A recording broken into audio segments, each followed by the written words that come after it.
تو جی یہ نماز کی امپورٹنس کے بارے میں تھوڑی سی میں نے آپ کو ڈیٹیل دی ہے، کچھ بھی نہیں ہے اس کے مقابلے میں، نہیں کہ نماز نہیں تو کچھ نہیں ہے لائف میں،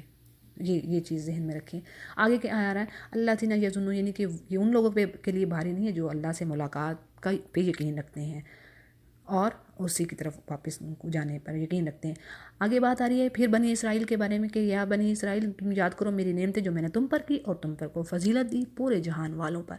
دیکھیں کتنی سبحان اللہ بڑی بات ہے کہ پریفرنس دے دی اللہ نے سارے جہان پہ، علی العالمین۔ اب تم ڈرتے رہو، واتقوا، تقوی اختیار کرو، اور جس دن کوئی نفس کسی نفس کے کام نہ آئے گی اور نہ کوئی شفاعت کوئی کر سکے گا کسی کی، اور نہ کسی سے کوئی بدلہ لیا جائے گا، یعنی کہ کسی چیز کے بدلے کوئی فدیہ ادا ہوگا، اور نہ کوئی مدد کی جائے گی۔ یعنی ان کو یہ بتایا گیا کہ یہ جو انعامات اللہ نے تم پہ پہلے کیے تو یہ کسی، یعنی تمہارے میں سے اتنے انبیاء آئے، تمہیں اتنی فضیلت دی، تمہیں پریفرنس دی، پوری دنیا کے اوپر تمہیں غالب کر دیا اور تم سب سے بیسٹ تمہیں بنا دی، تو یہ کسی خاص نسل کے ساتھ وابستہ نہیں، یعنی کہ اللہ کے اتنا احسانات اس وجہ سے تھے کہ جب تک تم اللہ کے سچے بندے بن کے رہے، اللہ کی حقیقی عبادت کرتے رہے جیسے کرنے کا حق تھا، لیکن جب تم نے یہ چیزیں چھوڑی تو اللہ تعالیٰ نے ان سب چیزوں سے تمہیں محروم کر دیا۔ تو اسی طرح آخرت میں بھی یہی کچھ ہے کہ آخرت میں بھی اللہ سبحانہ تعالیٰ نے صرف انہی بندوں کو جو سچے ایمان سے اللہ کی عبادت کر رہے ہیں اور دل میں ایمان رکھتے ہیں اور اس پہ عمل یافتہ ہیں، انہی کے لیے نجات ہے۔ یعنی ایسا نہیں ہو سکتا کہ تم یہ کہو کہ تمہارے میں سے بہت انبیاء آئے ہیں، یعنی کہ تمہارا فلاں فلاں فلاں بڑا نیک ہے، صالحین میں سے ہے، تو اب اس کی وجہ سے ہمیں بھی بخشش شماری ہو جائے، نہیں، ایسا نہیں ہو سکتا۔ یعنی اور حدیث میں بھی الفاظ آتے ہیں نبی کریم صلی اللہ علیہ وسلم کے کہ نبی کریم صلی اللہ علیہ وسلم کو نے فرمایا کہ اپنے رشتہ داروں سے کہ میں تمہارے، تو ہر کوئی اپنا اپنا تقوی اختیار کرے، میں تمہارے وہاں پہ کام نہیں آ سکتا، ٹھیک ہے۔ اور پھر ہم قرآن کریم میں بھی پاتے ہیں کہ سورہ شعراء کی آیت نمبر 214 میں اللہ سبحانہ وتعالیٰ فرماتے ہیں نبی کریم صلی اللہ علیہ وسلم کو وَأَنذِرْ عَشِيرَتَكَ الْأَقْرَبِينَ، یعنی آپ اپنے قرابت والے، جو آپ کے قریب والے، جو آپ کے رشتہ دار ہیں، آپ کا جو خاندان ہے، ان کو بھی ڈرائیے۔ تو یہود کا یہ جو خیال کہ ہم تو اللہ کے محبوب اور چہیتے ہیں، یہ ان کا جو یہ ان کی تھنکنگ جو ہے یہ ان کو فائدہ نہیں دے سکے گی۔ البتہ نبی کریم صلی اللہ علیہ وسلم کی شفاعت، یہاں پہ ایک چیز آپ کو کلیئر کر دوں کہ یہ ظاہر ہے مسلمانوں میں یہ عقیدہ ہے کہ نبی کریم صلی اللہ علیہ وسلم یقیناً شفاعت فرمائیں گے، اور یہ بات حقیقت پر مبنی ہے، لیکن اب جو شفاعت کے لیے بھی ہمیں ان اعمال کی طرف جانا ہے جس سے اللہ راضی ہو جائے، بات یہ ہے۔ لیکن جیسے کہ بدعات میں ملوث لوگوں کے لیے اس بات کی کوئی گارنٹی نہیں ہے کہ ان کو شفاعت نصیب ہوگی نبی کریم صلی اللہ علیہ وسلم کی، تو نبی کریم صلی اللہ علیہ وسلم کی شفاعت کے لیے بھی کیا ہے کہ اس میں اللہ کی رضا کی خاطر کام کرنے ہیں، درود پاک پڑھا جائے زیادہ سے زیادہ، اور قرآن کریم کی تلاوت کی جائے، نیک اعمال میں اضافہ کیے جائے، اللہ کو خوش رکھا جائے اور شرک سے بچا جائے، کیونکہ اللہ نے کہا ان شرک لظلم عظیم، سب سے بڑا ظلم تو یہی ہے، جو ظلم سے بچ کے نہ آیا تو کس طرح نبی کریم صلی اللہ علیہ وسلم شفاعت کریں گے۔ تو اس میں یہ بات آ رہی ہے کہ گنہگاروں کو بھی جہنم میں سزا دینے کے بعد آپ سے کی شفاعت پر جہنم سے نکالا جائے گا۔ لیکن بات یہ ہے کہ ہمیں پہلے سے اپنے اعمال ایسے رکھنے ہیں جس سے اللہ راضی ہو، اور پھر جو ہے وہاں پہ جا کے کچھ کمی بیشی ہوتی ہے تو نبی کریم صلی اللہ علیہ وسلم کی شفاعت انشاءاللہ شفاعت ہوگی، لیکن بات یہ ہے کہ جس سے اللہ راضی ہوگا۔ اب آگے آیات آ رہی ہیں کہ اللہ سبحانہ وتعالیٰ فرماتے ہیں کہ جب ہم نے تمہیں نجات دی، یہودیوں کو کہا جا رہا ہے، فرعون سے نجات دی، وہ تمہیں سخت عذاب دے رہا تھا اور ذبح کر رہا تھا تمہارے بیٹوں کو اور بیٹیوں کو چھوڑ رہا تھا، اور یہ قرآن کریم میں کئی جگہ پہ آئے گا، سورۃ القصص کے شروع میں ہی یہ آیات بھی ہمیں ملتی ہیں، کس طرح زمین پہ اس نے فساد برپا کیا ہوا تھا۔ پھر اللہ سبحانہ تعالیٰ نے موسیٰ علیہ السلام کو ان کی نجات دہندہ بنا کر بھیجا، پھر وَإِذْ بَرَقْنَا، اور جب ہم نے پھاڑ دیا سمندر کو اور تمہیں نجات دی اور اس کو غرق کر گیا، فرعون کو اور اس کی آل کو۔ وَإِذْ وَعَدْنَا مُوسَىٰ، اور جب ہم نے موسیٰ علیہ السلام، یہاں پہ موٹی موٹی چیزیں چیدہ باتیں، لیکن آپ کو ڈیٹیل ملے گی سورہ طٰہٰ میں ملتی ہے، آپ کو سورۃ الاعراف میں بھی باتیں ملتی ہیں، سورۃ القصص میں ڈیٹیل ملتی ہے اچھی خاصی، سبحان اللہ، یعنی کہ یہ چیزیں ساری یہاں پہ کہہ لیں کہ اللہ نے خلاصہ سا بتا دیا۔ اور جب ہم نے موسیٰ علیہ السلام سے عہد لیا، وعدہ لیا 40 راتوں کا، اور پھر پیچھے یہ کیا، پیچھے سامری نے بچھڑا بنا لیا. وہ جو سونا وہ لے کے چلے تھے جو یہودی، وہ جو سونا لے کے چلے اسی سونے سے اس نے وہ بچھڑا بنا دیا. اب وہ یعنی انہوں نے ظلم کیا. اب اس ظلم کے بعد کہ پھر اللہ نے پھر بھی معاف کر دیا تاکہ وہ شکر گزار ہوں. اور ہم نے موسیٰ علیہ السلام، اللہ نے فرمایا کہ فَإِذْ آتَيْنَا، ہم نے موسیٰ کو کیا دی؟ فرقان، فرق کر دینے والی، حق اور باطل میں فرق کر دینے والی چیز. اور پھر موسیٰ علیہ السلام نے اپنی قوم سے کہا کہ جب انہوں نے بچھڑا بنا لیا پیچھے سے اور پیچھے اس کی پرستش کرتے رہے، اگرچہ موسیٰ علیہ السلام نے اپنے بھائی ہارون کو ان کا یوں کہہ لے گورنر بنا کے چھوڑ گئے اور ان کی ذمہ داری پہ چھوڑ گئے کہ یہ آپ نے ان کو دیکھتے رہنا ہے. اور انہوں نے روکا بھی ہارون علیہ السلام نے، لیکن انہوں نے کہا کہ یہ آپ کو سورۃ طٰہٰ میں ملتی ہے ساری ڈیٹیل، بڑی خوبصورت ڈیٹیل. تو انہوں نے کہا میں نے ان کو روکا لیکن مجھے ڈر تھا یہ پھر کہ آپ کہیں گے کہ میری قوم کو دو گروہوں میں بانٹ دیا، یہ میری بات نہیں سنتے تھے، یہ آپ کی قوم میری بات سنتی نہیں تھی، میں ان کو روکتا تھا. اچھا جی، یہ تو میں نے وہاں سے بات بتائی. اب دیکھیں یہاں پہ پھر کیا ہے کہ اب ان کی ہوا یہ کہ اب تم توبہ کرو، تم نے جو نفس اپنے نفسوں پہ ظلم کیا اور وہ کس طریقے سے ہوگی، فقتلوا، اب تم اپنے نفسوں کو قتل کرو. ذالکم، ایک تو پہلے توبہ ہوگی اور پھر کیا تھا، قتل کرنے کی بات آتی ہے. اس میں دو تفسیریں کی گئی ہیں قتل کی بات پہ کہ سب، ایک یہ کہ سب کو دو صفوں میں کر دیا گیا اور انہوں نے ایک دوسرے کو قتل کیا. دوسری یہ یعنی دو صفوں میں کھڑے ہو گئے اور ایک دوسرے کو انہوں نے قتل کیا. دوسری یہ کہ ارتکاب شرک، جنہوں نے شرک کیا تھا، شرک کرنے والوں کو کھڑا کر دیا اور جنہوں نے شرک نہیں کیا تھا ان سے کہا گیا کہ تم ان کو قتل کرو. چنانچہ انہوں نے قتل کیا اور مقتولین کی تعداد 70,000 بیان کی گئی ہے. ابن کثیر و فتح القدیر میں ہے. پھر آگے کیا بات آ رہی ہے، انہوں نے کہا موسیٰ ہم تو ایمان نہیں لے کے آئیں گے ہم جب تک اللہ کو کھلم کھلا نہ دیکھیں، اپنی صاف آنکھوں سے نہ دیکھیں. اور پھر کیا ہوا، موسیٰ علیہ السلام 70 آدمی کو لے کے کوہ طور پہ گئے تو رات لینے کے لیے گئے. جب موسیٰ علیہ السلام واپس آنے لگا ہم تو اللہ کو دیکھیں گے. یہ 70 آدمیوں نے کہا، یہ 70 آدمی تھے وہاں کے رؤسا یعنی کہ شریف جو آپ کہہ لیں کہ وہاں کے ٹاپ کے جو لیڈرز تھے ان میں وہ تھے یہ. اب انہوں نے کہا ہمیں تو اللہ کو دیکھنا ہے، ہم اس بات پہ یقین نہیں کریں گے. اب پھر بطور عطاب ان پر بجلی گری اور وہ سب کے سب مر گئے، وہ جو 70 کے 70 تھے. اب موسیٰ علیہ السلام نے فرمایا، سخت پریشان ہو گئے، ان سے اللہ سے دعا کی کہ اللہ ان کو تو زندہ کر دے. یہ بجلی دیکھتے ان کا مطلب یہ کہ اب یہی تو میرے ساتھ آئے ہیں، اب انہوں نے جا کے آگے بھی بتانا ہے قوم کو، تو اللہ تو ان کو زندہ کر دے. تو اللہ تعالیٰ نے ان کو پھر سے زندہ کیا اور تاکہ وہ پھر اللہ نے فرمایا لعلکم تشکرون، تاکہ تم شکر کرو. وظللنا، اور پھر اللہ نے ان پر سایہ کیا. اب یہاں پہ کس کی بات آ رہی ہے؟ یہود ہی کی، کہ اکثر مفسرین کے نزدیک یہ مصر اور شام کے درمیان میدان طیہ کا واقعہ ہے کہ اللہ نے ان کے اوپر غمام یعنی کہ ان کے پاس ظاہر ہے وہ وہاں سے نکل کے آئے تھے، مصر سے فرعون سے نجات پا کے آئے تو ایک کھلے میدان میں آ گئے، وہاں پہ کوئی چھت نہیں تھی، کوئی گھر نہیں. اب اللہ نے وہاں پہ سایہ کر دیا، بادلوں کا سایہ ان کے اوپر کر دیا اور ان کو کیا دیا؟ من و سلوہ دیا. من اور سلوہ، من کیا ہے؟ بعض کے نزدیک ترنجین ہے، یعنی اوس جیسی جو درخت پر گرتی ہے اور شہد کی طرح میٹھی ہوتی ہے اور خشک ہو کر گوند کی طرح ہو جاتی، اور بعض کے نزدیک شہد یا میٹھا پانی ہے. اچھا یہ چیز ہوگی. اور سلوہ جو ہے وہ کسی ایک بٹیر یا چڑیا کی طرح کا ایک پرندہ تھا جسے ذبح کر کے وہ کھا لیتے، اور یہ بھی ان کو آسانی سے یعنی کہ باہم ان کو اس کو پکڑنے میں لینے میں آسانی تھی. یعنی یہ دونوں چیزوں کو اللہ نے ان کے لیے آسان کیا ہوا تھا کہ تاکہ وہ آسانی سے اللہ کا رزق کھائیں اور اس کا شکر ادا کریں. اور پھر آگے اللہ فرما رہے ہیں کہ وما ظلمناہم، ہم نے ان پہ ظلم نہیں کیا، ولیکن کانوا، جیسے پیچھے بھی میں نے بتایا کہ اللہ سبحانہ وتعالیٰ کسی سے اگر کوئی ہپوکریٹ ہے یا کسی طرح تو اس کے اپنے اعمال کی وجہ سے اللہ نے اس کے کلمہ حق ثابت ہو گیا ہے. ایسا نہیں کہ اللہ جان کے کر رہا ہے، اللہ کو پتہ اس نے لانا ہی نہیں ایمان. وما ظلمنا، یعنی کہ ہم ظلم نہیں کرتے مگر انسان خود ہی اپنے نفسوں پہ. اب وہاں یہاں پہ آ رہا ہے کہ یہ یہودی ولیکن کانوا انفسہم، اپنے نفسوں پہ خود ہی ظلم کرنے والے تھے. پھر آگے یہاں پہ آ رہا ہے وَإِذْ قُلْنَا، ہم نے انہیں کہا داخل ہو جاؤ اس کری میں، فَكُلُوا، اس سے کھاؤ پیو جتنا چاہو، اور تم سجدہ کرتے ہوئے داخل ہونا، اور تم نے کہنا کیا؟ حطۃ، یعنی سجدہ کرتے ہوئے داخل ہونا، اور تم نے حطۃ یعنی کہ گرا دے، ہمارے گناہ معاف کر دے، یعنی کہ اللہ سے استغفار کرتے ہوئے داخل ہونا ہے اس بستی میں. لیکن اس کی انہوں نے اس کے اپوزٹ کیا کیا؟ ان کو حکم تو یہ تھا نا سجدہ کرتے ہوئے داخل ہو، لیکن وہ سریوں کو زمین پر گھسٹتے ہوئے داخل ہو گئے اور حطۃ ان کی بجائے حبۃ یعنی گندم اور بالی یہ لفظ کہنا شروع ہو گئے. یعنی اس سے ہمیں کیا پتہ چل رہا ہے؟ یعنی کہ اللہ نے فرمایا کہ تم نے شکر کرتے ہوئے اور استغفار کرتے ہوئے داخل ہونا ہے، لیکن اب وہ کیا کر رہے تھے؟ حطۃ ان کی بجائے انہوں نے کیا کیا؟ حبہ، دالی، یعنی کہ ہنسی مذاق اور جو حکم دیا گیا، یعنی کہ اللہ کے حکم کو ان کے لیے کوئی اہمیت ہی نہیں تھی. اللہ کا حکم اس کو ہنسی مذاق بنا رہے، استہزاء۔ اس سے یہ پتہ چلتا ہے ہم نے چیزوں کے ناموں کو بگاڑنا نہیں ہے اس آیت سے۔ اور دوسرا جو اللہ کا حکم ہے، جو شعائر اللہ ہیں، یعنی کہ اللہ کے جو حدود ہیں، جن چیزوں کے جو فرائض ہیں، جیسے آپ عمرہ، زکوٰۃ، حج، یہ سارے یہ شعائر اللہ ہیں، اللہ کی نشانیاں ہیں، ان کی اللہ یہ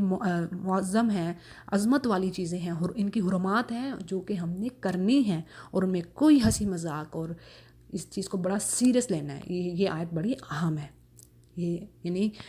یہ جو حرمت والے جیسے مہینے ہیں، حرمت والی جگہ ہیں، حرمت شعائر اللہ، وہی میں نے بتا دیا، تو ان کو ہنسی مذاق میں نہیں لینا، یہ چھوٹا معاملہ نہیں ہے، سیریس لینا ہے اور اللہ کے کام کو خوشی سے کرنا ہے۔ بس پھر کیا تھا، انہوں نے بدل دیا جو اللہ نے ان کو کہا دوسرے قول سے، اور ان پر کیا ہے، ظالم و رجزم من السماء، جو جنہوں نے ظلم کیا ان کے اوپر رجز یا آسمان کی طرف سے، آسمان سے یہ آیا سخت پالا اور طاعون کہا جاتا ہے۔ اور نبی صلی اللہ علیہ وسلم کی ایک حدیث ہے کہ یہ طاعون اور رجز اسی عذاب کا حصہ، یعنی کہ یہ جو طاعون ہے، یہ اسی رجز کی بات آ رہی ہے، اسی کا ایک حصہ ہے جو تم سے پہلے بعض لوگوں پر نازل ہوا۔ تمہاری موجودگی میں کسی جگہ یہ طاعون پھیل جائے تو وہاں سے مت نکلو، اور اگر کسی اور علاقے کی بارے میں تمہیں پتہ چلے کہ وہاں طاعون ہے تو وہاں پہ مت جاؤ۔ یہ صحیح مسلم کی اوتھینٹک حدیث ہے یہ۔ اچھا جی، آگے بات آتی ہے کہ انہوں نے وَإِذَا اسْتَسْقَىٰ موسیٰ، جب موسیٰ علیہ السلام نے پانی مانگا اپنی قوم کے لیے، تو اللہ سبحانہ وتعالیٰ نے فرمایا کہ اس پتھر پر مارو تو چشمہ پھوٹ پڑے گا۔ تو فجرت، پس اس سے کیا ہوا، 12 چشمے، یعنی کہ وہ 12 قبیلے تھے، 12 یعقوب علیہ السلام کے بیٹے تھے، پھر 12 ہی اللہ نے ان کو پانی کے گھاٹ دے دیے، یعنی 12 چشمے پھوٹ پڑے، اور ہر ایک نے اپنے پانی کی جگہ کو پہچان لیا۔ اور پھر اللہ نے کہا تم کھاؤ اور پیو، دیکھو زمین پہ فساد نہ کرنا۔ وَإِذْ قُلْتُمْ، اور جب تم کہا، وَإِذْ قُلْتُمْ یا موسیٰ، تم سب نے کہا موسیٰ علیہ السلام سے کہ لن نصبر، ہم صبر نہیں کریں گے ایک کھانے پہ، یعنی کہ جو منو سلوا آ رہا ہے ہم تو اس پہ صبر نہیں کریں۔ اب ہمیں کیا چاہیے، ہمیں ہمارے لیے زمین کی جو نباتات ہیں، ہمارے لیے جو دالیں ہیں، جو سبزیاں ہیں، جو ساگ ہے، جو پیاز ہے، ہمیں یہ چیزیں چاہیے۔ تو موسیٰ علیہ السلام نے کہا تم ایک ہلکی چیز کو مانگ رہے ہو بنسبت بہتر، یعنی کہ منو سلوا تو بہتر تھا، بٹیر گوشت، اس کی نسبت تم یہ چیز مانگ رہے ہو، تو اہبطوا، پس پھر اترو اس شہر، کسی بھی شہر میں بات آ رہی ہے۔ اور اس کے ساتھ ساتھ یہ بتاتی چلوں کہ یہ جو پانی کا واقعہ تھا جہاں پہ ہوا، یہ بعض کے نزدیک تیّک اور بعض کے نزدیک صحرائی سینا کا ہے، وہاں جو پانی کی طلب ہوئی تو موسیٰ علیہ السلام نے پھر اپنی لاٹھی ماری، اور یہ آج بھی یہ چشمے جس پتھر پہ نشان ہے آپ کو آج بھی یہ کہا جاتا ہے کہ نظر آتے ہیں، وہاں پہ موجود ہیں یہ چٹان۔ اچھا جی، اور انہوں نے جب سبزیاں یہ دالیں مانگی تو اللہ سبحانہ وتعالیٰ نے کہا ٹھیک ہے کسی بھی شہر میں جاؤ، کھیتی باڑی کرو، اور یہ سب چیزیں جو ہیں وہ لو۔ اور یہ مطالبہ چونکہ کفران نعمت، یعنی کہ جو باقی نعمتیں تھیں ان کے مقابلے میں ان کا وہ ناشکری کی بنا پہ یہ چیزیں تھیں، تو اسی وجہ سے کیا ہوا، وَضُرِبَتْ عَلَيْهِمُ الذِّلَّةُ، اور ان کے اوپر ذلت اور مسکنت ماری گئی، وباؤ، اور وہ پھرے اللہ کا غضب لے کے، ذالک بأنہم کانوا یکفرون، یہ اس وجہ سے کہ وہ اللہ کی آیات کے ساتھ کفر کرتے تھے اور انبیاء کو قتل کرتے تھے بغیر الحق، ذالک بما عصوا وکانوا یعتدون۔ یعنی یہ جو ذلت اللہ نے ان پہ ماری، یہ جو مسکنت کی بات اللہ کر رہے ہیں، اور اللہ نے کہا میرا غضب لے کے پھرے، اس کی ریزن صرف خالی بہت سارے اسباب تھے، یعنی کہ خالی ایک ریزن نہیں تھی، یعنی اللہ کی آیتوں کا انکار کرتے، اللہ کی طرف بلانے والے انبیاء کا علیہ السلام اور داعیان حق کا قتل کرتے، ان کی تذلیل کرتے، اور یہ سارے، اور اللہ کی نافرمانی میں یہ سب کے سب ملوث تھے۔ تو یہ ساری چیزیں شامل تھیں جس کی وجہ سے اللہ نے ان پر ذلت اور مسکنت، یعنی کہ انتہا درجے کی کمتری، بالکل جیسے زمین میں جس کی کوئی ویلیو نہ ہونا، 2 ٹکے کی ویلیو نہ ہونا، تو اللہ نے یہ ان کی حالت کر دی۔ پھر ہے جی ان الذین آمنوا، اور جو لوگ ایمان لائے، اور جو ہادو والنصارى، ہادو یہود مراد ہیں، نصارہ سے جو کرسچن ہیں وہ مراد ہیں، یعنی کہ آج کے دور کے نہیں، یعنی کہ جنہوں نے ٹرو عیسیٰ علیہ السلام کی جو تعلیمات ہیں ان پہ بلیو کیا تھا، اور اللہ کے ساتھ کسی کو شریک نہیں ٹھہرایا تھا، ٹھیک ہے، یہ وہ لوگ مراد ہیں، آج کے لوگ نہیں جو کو شرک کر رہے ہیں وہ نہیں۔ والصابئین، اور صابئین، یہ صابئین کی جمع ہے، یہ لوگ یقیناً ابتدا میں، یعنی کہ اللہ سبحانہ تعالیٰ نے آخر ان کا ذکر فرمایا تو یقیناً یہ شروع کے کسی دین یا صحیح حق کے دین کے فالوورز ہوں گے، کسی پیغمبر کے فالوورز ہوں گے، صحیح راہ پہ چلنے والے ہوں گے، لیکن بعد میں یہاں پہ ان کے اندر فرشتہ پرستی اور ستارہ پرستی آ گئی، ٹھیک ہے، تو یہ کسی بھی دین کے پیروکار نہ رہے۔ اور پھر آگے آ رہا ہے جو ایمان لائے اللہ پہ، یوم آخرت پر، اور اس نے عمل صالح کے، اس کے لیے کیا ہے؟ اجر ہے اللہ کے ہاں، اور نہ اس پر کوئی خوف اور نہ کوئی غم ہوگا۔ اچھا جی، آگے بات آ رہی ہے کہ اللہ سبحانہ وتعالیٰ فرما رہے ہیں کہ جب ہم نے عہد لیا، کن سے؟ یہودیوں سے عہد لیا، اور ان کے اوپر پہاڑ کو کھڑا کر دیا، اور ہم نے ان سے کہا کہ پکڑو جو تمہیں قوت سے، اس قوت سے یعنی مضبوطی سے پکڑو جو تمہیں دیا ہے، اور تاکہ تم تقوی اختیار کرو۔ پکڑنے سے کیا مراد ہے؟ یعنی کہ اس پہ عمل کرو، ان فرائض پہ۔ اب یہ جو واقعہ، یہ بھی ظاہر قرآن کریم میں ہے، تو یہ خاص واقعہ ہے، اس کی کوئی اتنی ڈیٹیل نہیں ملتی، لیکن بہرحال یہ ہے کہ یہ ایسی سچویشن ان کے لیے کر دی گئی تھی کہ خوف پہاڑ کو ان کے سروں پہ کھڑا کر دیا کہ آپ پکڑتے ہو کہ نہیں، لیتے ہو کہ نہیں، کہ اللہ کے احکامات کو سمجھتے ہو کہ نہیں؟ تو انہوں نے کہا تھا ہاں۔ پھر اس کے بعد کہ وہ اس کے باوجود ثم تولیتم، پھر وہ لٹ گئے اس کے بعد، اور اللہ نے کہا اگر میرا فضل نہ تم پر ہوتا اور میری رحمت، تو تم سب کے سب خسارہ پانے والوں میں سے ہو جاتے ہیں۔ اسی طرح میں اس طرح آپ کو بتاتی ہوں، سورۃ النور میں ایک بڑی پیاری آیت ہے کہ اللہ نے فرمایا کہ سورہ نور کی آیت نمبر 21، میں درمیان سے بس پڑھتی ہوں آپ کے لیے، کہ وَلَوْلَا فَضْلُ اللَّهِ، یعنی کہ اللہ کا اگر فضل نہ ہوتا اور نہ رحمت اس کی ہوتی انسانوں پر، مَا زَكَىٰ مِنْكُم مِّنْ أَحَدٍ أَبَدًا، تو تم میں سے کوئی ایک بھی پاک نہ ہوتا کبھی بھی، أَحَدًا أَبَدًا، لیکن وَلَٰكِنَّ اللَّهُ يُزَكِّي مَن يَشَاءُ، لیکن اللہ سبحانہ وتعالیٰ پاک کرتا ہے جس کو وہ چاہتا ہے، اور وہ سننے والا، وَاللَّهُ سَمِيعٌ عَلِيمٌ۔ بڑی خوبصورت آیت ہے، آیت نمبر 21 ہے یہ سورہ نور کی، ان کے اللہ سبحانہ وتعالیٰ فرما رہے ہیں یہ انسانوں کے بس کی بات نہیں ہے، لیکن جو انسانوں کے گناہ ہیں، جو دن رات وہ کر رہے ہیں، تو یہ اللہ کا فضل ہے اور اس کی رحمت ہے کہ پھر بھی وہ معاف کر رہا ہے انسان کو، حلیم ہے، تو اور پھر وہ جس کو چاہتا ہے پاک کرتا ہے۔ سورۃ البقرہ آیت نمبر 25 سے، الحمدللہ والصلاۃ والسلام علی رسولہ وعلی آلہ وصحبہ اجمعین، اعوذ باللہ من الشیطان الرجیم۔ آیت نمبر 25، وَلَقَدْ عَلِمْتُمُ الَّذِينَ اعْتَدَوْا مِنْكُمْ فِي السَّبْتِ فَقُلْنَا لَهُمْ كُونُوا قِرَدَةً خَاسِئِينَ۔ ہفتے کا دن یعنی یوم السبت، یہ بنی اسرائیل کے لیے یہ قانون مقرر کیا گیا تھا کہ وہ ہفتے کے دن آرام اور عبادت کے لیے مخصوص رکھیں گے اس دن کو، اور اس روز کسی قسم کا دنیاوی کام وہ نہیں کریں گے، حتیٰ کہ کھانا پکانا، اور نہ ہی اپنے خادموں سے کام لیں گے۔ لیکن انہوں نے کیا کیا؟ ایک حیلہ اختیار کر کے اللہ کے حکم کو، اللہ کی جو مقرر کردہ جو لمٹ تھی ان کو کراس کیا، اور ہفتے والے دن بطور ٹیسٹ، ایز اے ٹیسٹ جو تھا، وہ مچھلیاں زیادہ آتی تھیں جن کا وہ شکار کرتے تھے، اور انہوں نے کیا کیا؟ گڑھے کھود لیے تاکہ مچھلیاں پھنسی رہے، پھر تہوار والے دن سنڈے کو جا کے اس کو پکڑ لیتے۔ ہمارے لیے اس آیت میں کیا لیسن ہے؟ یہ ایک آیت ہے لیکن ہمارے لیے اس میں عبرت ہے۔ لیکن اللہ سبحانہ تعالیٰ نے آج الحمدللہ مسلمانوں کے لیے جمعہ کا دن، فرائیڈے کا ڈے جو ہے مخصوص رکھا ہے کہ اس دن ہر کسی کو، ہر جو مرد ہے، مرد پر یہ فرض کیا گیا ہے، عورت پہ نہیں، عاقل بالغ مرد کو یہ کہا گیا ہے، اس پہ واجب ہے کہ وہ جمعہ کے روز جمعہ کی نماز پڑھے، اور 1-1.5 گھنٹہ صرف، اور خطبے کے ٹائم سے لے کے یعنی کہ اذان جب دوسری ہو اور خطبہ جب تک ختم نہ ہو اس کو مسجد میں موجود ہونا ہے، اور فرض ہے یہ جمعہ پڑھنا۔ تو سبحان اللہ، اس کے بعد سورۃ الجمعہ کی آیت نمبر 10 آپ پڑھیے، اتنی خوبصورت بات ملتی ہے۔ الحمدللہ یہ ایز ہے مسلمانوں کے لیے کہ اللہ سبحانہ تعالیٰ نے فرمایا فَإِذَا قُضِيَتِ الصَّلَاةُ فَانتَشِرُوا فِي الْأَرْضِ وَابْتَغُوا مِن فَضْلِ اللَّهِ لَعَلَّكُمْ وَاذْكُرُوا اللَّهَ كَثِيرًا لَعَلَّكُمْ تُفْلِحُونَ، یعنی کہ جب نماز ختم ہوگی اب تم پھیل جاؤ، اب تم زمین میں یعنی اپنی ٹریڈنگ کے لیے، اپنے جاب کے لیے، اپنے سورس آف انکم کے لیے یو کین گو، اور آپ اپنا جو ہے اپنا کام کریں۔ یعنی ہمیں کسی چیز سے اللہ سبحانہ تعالیٰ نے مزید سٹاپ نہیں کیا، تو یہ اس کا فضل ہے، یہ اس کا احسان۔ اور دیکھیے پہلی امتوں پہ کتنی سختی تھی، یہ اس میں تھوڑی سی میں اس لیے ڈیٹیل دے رہی ہوں، کچھ چیزوں کی زیادہ لمبی تھوڑی سی ڈیٹیل دے دوں گی جو اہم ہے، تو یہ ہمارے لیے بہت اہم بات ہے، کوئی چھوٹی بات نہیں کہ ان کا بندر بنا دینا۔ اور بعض مفسرین کی رائے ہے کہ وہ فزیکلی ان کو بنا دیا گیا، بعض کی رائے ہے کہ وہ معنوی طور پہ ان میں ان کی حرکات آ گئی، لیکن زیادہ غالب بات جو پرویل کرتی ہے بات وہ یہی کہ وہ فزیکلی ہی بندر بنے تھے۔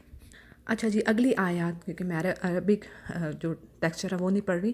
اس میں کیا بات آ رہی ہے؟ اور جب کہا موسیٰ علیہ السلام نے اپنی قوم سے کہ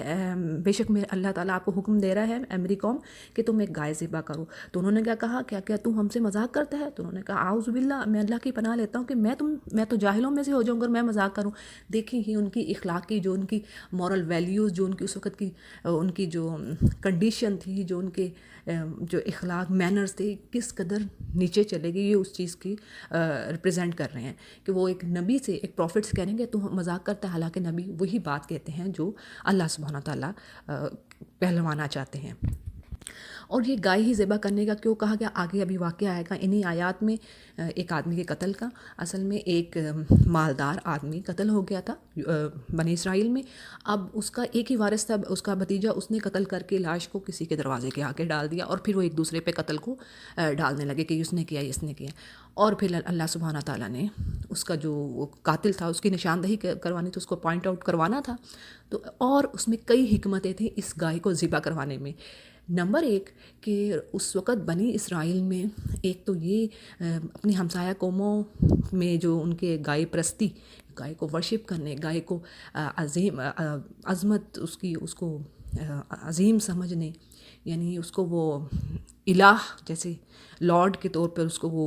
کو عزت دیتے تھے، اس کو آنر کرتے تھے گائے کو۔ تو یہ جو چیز تھی بنی اسرائیل میں بھی، یہ ڈیزیز ان کے اندر بھی آ گئی تھی، تو اصل مقصد تھا ان کا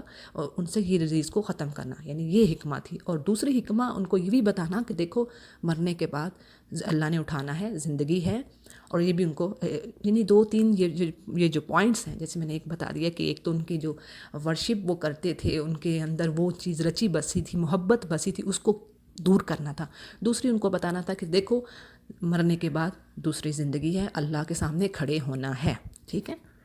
اب کیا تھا، انہوں نے آگے سوال جواب شروع کر دیے موسیٰ علیہ السلام سے کہ وہ گائے کیسی ہو۔ اب ان کو بتایا گیا کہ گائے نہ بوڑھی ہو نہ جوان ہو، درمیانی عمر کی ہو۔ پھر اس کے بعد انہوں نے کہا ہمیں پھر بتائیے، ہمارے لیے دعا پوچھیے اپنے رب سے کہ دیکھیں گائے کا رنگ کیسا ہو۔ پھر انہوں نے کہا کہ گائے کا رنگ زرد سنہری رنگ کی گائے۔ پھر انہوں نے پوچھا جی ہمارے اوپر تو گائے مکس ہوگی، اب ہمیں پھر بتایا جائے کہ ہم تو ہدایت نہ پا سکیں گے، نہیں ہمیں نہیں سمجھ آئے گی، پھر سے بتائیں گائے کیسی ہے۔ پھر انہوں نے کہا، موسیٰ علیہ السلام نے فرمایا کہ گائے جو ہے نہ تو وہ زمین کو پانی جوتتی ہو، نہ کوئی کام، یعنی کہ اس سے بڑی خوبصورتی سے ناز و نعم جو ہے اس کو پالا گیا ہو، اس سے کوئی کام نہ لیا گیا ہو۔ اور یہ جب سب چیزوں کا رپلائی آیا تو انہوں نے کہا ہاں اب آپ صحیح بات لائے ہیں۔ اور آگے بڑی خوبصورت بات آتی ہے کہ اللہ کہہ رہے ہیں وَمَا كَادُوا يَفْعَلُونَ فَذَبَحُوهَا، اگرچہ انہوں نے ذبح کیا لیکن ان کے دل مائل نہیں تھے۔ کیوں؟ کیونکہ آگے یہ بھی اگلی آیات میں ہم پڑھیں گے کہ ان کے دلوں میں بچڑے کی محبت بسی ہوئی تھی۔ اچھا جی، اب یہ اگلی آیات میں وہی واقعہ آ گیا، وَإِذْ قتلتم نفسا فادارأتم، ٹھیک ہے، کہ یہ وہی جو قتل کا واقعہ، یہ وہی واقعہ ہے۔ اب اس میں کیا ہوا کہ اللہ سبحانہ تعالیٰ نے فرمایا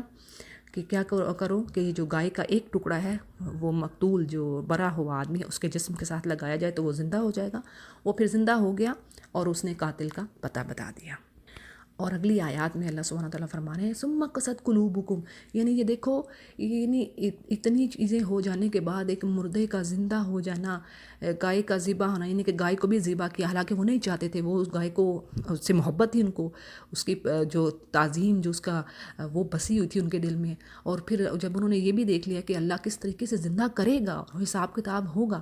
یہ سب چیزوں کے باوجود اللہ کہتے ہیں کہ تمہارے دل پھر بھی نہیں نرم پڑے، یعنی کوئی استغفار توبہ کی طرف نہیں آئے، کیا ہوا، سخت ہو گئے، ثم قست قلوبکم، اور ایسے کہ جیسے پتھروں کے جیسے ہو گئے، اور پتھروں سے بھی زیادہ سخت۔ اب دیکھیں پتھر کس قدر سخت ہے، یہ اگزامپل دیکھیں اللہ سبحانہ تعالیٰ نے جو اگزامپل دی ہے، کیسے خوبصورت بات، یعنی کوئی ایکسکیوز نہیں رہ جاتا کہ پتھر اتنا سخت ہوتا ہے۔ لیکن ہاں ہم دیکھتے ہیں نا، اللہ تعالیٰ نے یہاں پہ فرما دیا کہ کچھ پتھر پھٹ پڑتے ہیں، ان میں سے نہریں پھوٹ پڑتی ہیں، اور کچھ ایسے پھٹتے ہیں ان میں سے پانی نکل پڑتا ہے، اور کچھ اللہ کی خشیت سے گرتے ہیں، اوپر سے گرتے ہیں نا پتھر بھی جو پہاڑوں کی چوٹیوں سے۔ تو یہ دیکھیں اللہ سبحانہ تعالیٰ نے یہ کیسی خوبصورت مثال دی ہے کہ لیکن اللہ نے کہا کہ تمہارے دل ان سے بھی زیادہ سخت ہو گئے، اور اللہ غافل نہیں جو تم لوگ کر رہے ہو۔ اچھا جی، اگلی آیات ہیں افتطمعون، آیت نمبر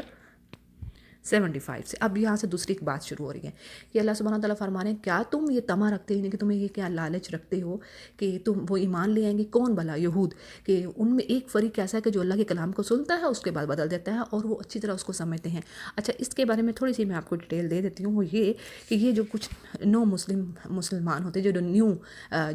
وہ ایمان فیتھ پہ آتے تھے، اسلام قبول کرتے تھے، اب ان کو ہوتا تھا کیونکہ مدینہ کے جو اراؤنڈ ان کے قبیلے تھے نا یہود کے، اور ان کے تو مکاتب تھے، ان کے علماء تھے، ان کے پاس اللہ تعالیٰ نے ان کو سب کچھ دیا ہوا تھا، ان کو سمجھ دی تھی، ان کے انبیاء آئے تھے. اب وہ بڑے امپریس تھے جو عربس تھے، عرب سے پڑھے لکھے نہیں تھے، وہ ان سے امپریس تھے. اب وہ جو نئے مسلمان ہوئے وہ ان کے پاس جاتے، یہودیوں کے پاس کہتے جا کے کہ دیکھو تمہاری تو کتابوں میں لکھا ہوا ہے کہ یہ آخری نبی آنے والے ہیں، اور ان کے بارے ان کا حلیہ مبارک بھی ہے، اور تم خود بھی تو ہمیں بتاتے تھے، اب تم پھر ایمان لے آؤ. تو اللہ سبحانہ تعالیٰ کہتے ہیں تو پھر آگے سے ان کے پاس کوئی جواز، کوئی ایکسکیوز نہیں بن پاتا تھا. اور پھر وہ کیا کرتے، وہ ان کو اس طریقے سے بات کا جواب دیتے کہ وہ شک شبے میں، یعنی گھما پھرا کے، کیونکہ وہ آخرت اور اللہ پہ تو وہ ظاہر ان کو بھی یقین تھا. اب وہ کیا کرتے، اب وہ اور نبی صلی اللہ علیہ وسلم کی تعصب کی بنا پہ، یعنی کہ ان سے تعصب تھا کہ ہاں عربوں میں کیوں نبی آیا، تو اب اس کی وجہ سے وہ ایمان نہیں لاتے تھے. تو پھر وہ گول مول سا نا شک و شبہ میں ان کو ڈال دیتے، نئے مسلم کو شک شبہ میں ڈال دیتے جان بوجھ کے. اچھا جی، پھر کیا کرتے، وہ جب اپنے جو شیطانوں سے، جو یہودی جو تھے جو مسلمانوں سے ملتے تو کہتے ہم تو مسلمان ہو گئے اور اوکے، لیکن جب اپنے شیطانوں سے ملتے، اپنے دوستوں سے ملتے تو کہتے ہم تو ان سے ہنسی مذاق کر رہے ہیں. یہ پچھلی آیت میں بھی تھا اور اس میں بھی اب ہے کہ بعدم کالو. پھر وہ یہاں بات یہ آ رہی کہ یہاں پہ وہ کہتے جب اپنے، ایک تو یہ ہنسی مذاق کرتے، دوسرا یہ بھی کہتے کالو تو حدیثونا، کیا تم ان سے وہ باتیں کہتے ہو جو کہ تمہاری کتابوں میں ہیں، اس نبی کے بارے میں، رسول عربی کے بارے میں بتائی گئی ہیں، تو اگر تم انہیں بتاؤ گے تو یہ تمہارے ساتھ پھر وہ قیامت کے دن حجت رکھیں گے پھر. تو اللہ تعالیٰ کہہ رہے ہیں اولا وہ جانتے نہیں کہ میں تو ان کی چھپی ہوئی چیزوں کو بھی جانتا ہوں اور ظاہراً چیزوں کو بھی جانتا ہوں. اور ان میں ایک ومنہم امیون، ان میں ایک ایسا گروہ ہے جو کہ کتاب کو جانتا ہے، لا یعلمون، کتاب جو کتاب کو جانتا ہے وہ تو علماء ہے اور وہ بتاتے نہیں ہیں، اپنے عام جو لوگ ہیں ان کو نہیں بتاتے. لیکن ایک کچھ ایسے بھی ہیں ومنہم امیون جو کہ جاہل ہیں، کچھ نہیں جانتے، اور سوائے ان کی آرزوؤں کے ان کے پاس کچھ نہیں ہے. اور وہ کون ہے؟ وہ عوام، یعنی جیسے ان کی عوام نے انہیں دھوکے میں رکھا ہوا علماء نے کہ ہم تو اللہ کے چہیتے ہیں، ہم جہنم میں اگر گئے تو صرف چند دن کے لیے ہمیں بزرگ بخشوا لیں گے وغیرہ وغیرہ. جیسے اب دیکھیں جیسے آج کے ہم مسلمانوں کا بھی کچھ کم و بیش ایسے ہی کنڈیشن ہے. پھر آگے اللہ سبحانہ تعالیٰ فرما رہے ہیں تباہی ہے ان لوگوں پر جنہوں نے کتاب کو اپنے ہاتھوں سے لکھا اور پھر وہ کہتے ہیں یہ تو اللہ کی طرف سے ہے، اور تاکہ اس پر کوئی تھوڑا سا مول لے سکیں. پھر فرمایا فویل، اگین کہا گیا ڈیزاسٹر ہے، تباہی ہے ان کے لیے جو لکھ رہے ہیں اپنے ہاتھ سے، اور ان کے لیے تباہی ہے جو وہ کما رہے ہیں. یکسبونہ کا اکثر آتا ہے ارننگ، کسب کا ہی ہے ورڈ یہ، لیکن دیکھیں اب یہاں پہ پیسوں کی بھی بات ہو سکتی ہے لیکن آپ کے ڈیڈز بھی ہو سکتے ہیں کہ واٹ آر یو، آپ گیدرنگ یور گڈ ڈیڈز، اس کی بات بھی یہاں پہ آ سکتی ہے یکسبون. اچھا جی، آگے وہ کہہ رہے ہیں کہ وقالوا لن تمسنا النار، یعنی کہ ہمیں تو آگ نہیں چھوئے گی مگر چند دن. اور اللہ سبحانہ تعالیٰ کہ فرما رہے ہیں کہ ان سے پوچھو کہ میں نے ان سے کوئی عہد لیا جو میں اپنے عہد کے خلاف نہیں کروں گا، یا وہ اللہ پہ ایسے ہی بات کریں جو وہ نہیں جانتے. اصل میں یہود کہتے تھے کہ دنیا کی کل عمر 7,000 ہے اور ہم ہر 1,000 سال کے بدلے ایک دن جہنم میں رہیں گے، اور اس حساب سے ہم صرف 7 دن جہنم میں رہیں گے. اور کچھ کہتے، یعنی یہ رائے تھی ان کی، دیکھیں ان کی جو، اور کچھ کہتے کہ ان کی سوچیں، ان کی تھنکنگز یہ تھی کہ ہم نے 40 دن بچڑے کی بات کی تھی، کچھ یہ کہتے ہیں، اور بس 40 دن ہی ہم جہنم میں رہیں گے. تو اللہ نے کہا ہے کہ میں نے تم سے کوئی ایسا عہد نہیں لیا، بلکہ اس کے برعکس اللہ سبحانہ تعالیٰ کہہ رہے ہیں کہ یہ جو تمہارے دعوے ہیں نا یہ سب غلط ہے. جنت اور جہنم میں جو اصول تم بنا رہے ہو یہ ایسا نہیں ہو سکتا. ہاں جس نے برائی کمائی، یعنی کہ جو بیڈ ڈیڈز لے کے آیا اللہ کے آگے، اور اس کا پھر، اور اگرچہ اس نے کچھ اچھے اعمال بھی کیوں، لیکن کفر اور شرک جو ہے نا یہ سارے کے سارے اس کے گڈ ڈیڈز کو بھی ضائع کر دے گا. اور اس کے برعکس جو نیک لوگ ہیں جنہوں نے اعمال اچھے کیے اور اللہ کے ساتھ کسی کو شریک نہیں ٹھہرایا، پارٹنر نہیں بنایا اللہ کا، کیونکہ اللہ نے کہہ دیا نا ان شرک لظلم عظیم، سب سے بڑا ظلم کیا ہے، سب سے بڑا گناہ کیا ہے، اللہ کے ساتھ شریک ٹھہرانا. اور ایک حدیث میں بھی بات آتی ہے کہ اللہ سبحانہ فرماتے ہیں کہ دیکھو تم جتنے مرضی گناہ بھر کے لے آؤ، زمین و آسمان کے درمیان جتنی جگہ اس کی برابر بھی بھر کے لے آؤ میں معاف کر دوں گا، لیکن دیکھو شرک نہ کرنا. یہ اتھینٹک حدیث ہے، شرک نہ کرنا. اچھا جی، جنتی کے بارے میں بتا دیا گیا آگے کہ وہ جنت کے ساتھی ہیں، ہمیشہ اسی میں رہیں گے. پھر آگے ایک اور عہد کی بات آ رہی ہے، وہی عہد ہے کہ بنی اسرائیل سے لیا گیا تھا، دیکھو اللہ کی عبادت کرنا، اس کے ساتھ شریک نہ ٹھہرانا، والدین کے ساتھ احسان کرنا، رشتہ داروں کے ساتھ اور یتیموں کے ساتھ، مسکینوں کے ساتھ، اور اچھی بات کہنا لوگوں سے، اور نماز کو قائم کرنا اور زکوٰۃ دینا. دیکھیں یہ جو 2 حکم آ رہے ہیں، باقی کے حکم بھی جو مورل ویلیوز ہیں یہ سب اسی میں آتے ہیں، لیکن یہ نماز اور زکوٰۃ شروع سے چلتی آ رہی ہے جو آج مسلمانوں کے اوپر بھی ہے. پھر تم پلٹ گئے الا مگر تھوڑے تم میں سے، اور تم ہو ہی پلٹنے والے۔ اگلی آیات میں اللہ سبحانہ وتعالیٰ فرمایا اور جب ہم نے تم سے وعدہ لیا کہ آپس میں خون نہ بہانا، آپس میں ایک دوسرے کو قتل نہ کرنا، آپس والوں کو جلا وطن نہ کرنا، اور تم نے اقرار کیا اور تم اس کے شاہد بنے، یعنی کہ تم گواہ تھے، لیکن پھر بھی تم نے آپس میں قتل کیا اور آپس کے ایک فرقے کو جلا وطن بھی کیا، اور زیادتی کے کاموں میں ایک دوسرے کے خلاف ایک دوسرے کی کے خلاف طرفداری کی، یعنی زیادتی کاموں میں ان کے خلاف دوسرے کی طرفداری کی۔ ہاں جب وہ قیدی ہو کے تمہارے پاس آئے تو تم نے فدیے دیے، لیکن ان کا نکالنا ہی تم پر حرام تھا۔ اچھا، اس کی تھوڑی سی میں ڈیٹیل دے دیتی ہوں کہ نبی کریم صلی اللہ علیہ وسلم کے زمانے میں یہ جو آیت ہے اس کے حوالے سے تھوڑی سی بیک گراؤنڈ دیکھ لیتے ہیں کہ انصار تھے جو اسلام سے قبل مشرک تھے، یعنی جو پہلے مشرک ایمان لانے سے پہلے، ان کے دو قبیلے تھے، اوس اور خزرج، ان کی آپس میں آئے دن جنگ رہتی۔ اس طرح یہود کے مدینہ کے 3 قبیلے تو وہ جو ان کے اراؤنڈ رہتے تھے مدینہ کے، ان میں بنو کنیقا اور بنو نذیر اور بنو قریظہ، یہ تینوں بھی آپس میں لڑتے رہتے تھے۔ اب بنو قریظہ یعنی کہ اوس کا جو ساتھی تھا بنو کنیقا تھا، اور بنو نذیر خزرج کے ساتھی تھے، یعنی ایک مشرک یہودی کا ساتھی تھا قبیلہ، اور ایک اسی طرح دوسرا جو تھا قبیلے کا یہودی کا، وہ مشرکین کے قبیلوں میں سے ایک ساتھی تھا۔ اب کیا ہوتا ہے کہ جنگ میں یہ اپنے ساتھیوں کی مدد کرتے اور اپنے ہی ہم مذہب یہودیوں کو قتل کرتے، ان کے گھروں کو لوٹتے، انہیں جلا وطن کرتے، اور حالانکہ تورات میں تو ایسا منع کیا گیا تھا، لیکن پھر انہیں یہودیوں کو جب وہ مغلوب ہونے کی وجہ قیدی بن جاتے تو فدیہ دے کر چھڑاتے، اور کہتے ہمیں تو تورات میں حکم دیا گیا ہے۔ تو ان آیات میں یہودیوں کا یہ جو کریکٹرسٹکس ہیں ان کو پوائنٹ آؤٹ کیا گیا کہ یہ کام تم کیا کر رہے ہو۔ تو اس میں آگے اللہ سبحانہ وتعالیٰ فرما رہے ہیں اسی آیت میں کہ دیکھو تم بعض چیزوں پہ ایمان لے رہے ہو اور بعض پہ نہیں، یعنی کہ اللہ کی بعض باتوں کو ہم نے مان لیا، ہم بعض کو نہیں مانتے، تو اللہ نے کہا اس کے لیے پھر اس کی سزا ہو، ریوارڈ اس کو کیا ملے گا، جو شدید پنشمنٹ، یردون الی شدید جو پنشمنٹ ہے، اور پھر اللہ غافل نہیں ہے، اور دنیا میں رسوائی ہوگی، اور پھر اللہ غافل نہیں جو وہ یہ کر رہے ہیں۔ اور یہی لوگ ہیں جنہوں نے خریدی دنیا کی زندگی آخرت کے بدلے میں، اور اللہ ان سے عذاب کم نہیں کرے گا اور نہ ان کی مدد کی جائے گی۔ پھر اگلی بات آ رہی ہے وَلَقَدْ آتَيْنَا مُوسَىٰ، ہم نے موسیٰ الکتاب، ہم نے موسیٰ علیہ السلام کو کتاب دی، وَقَفَّيْنَا، اور پہ در پہ انبیاء بھیجے بنی اسرائیل میں۔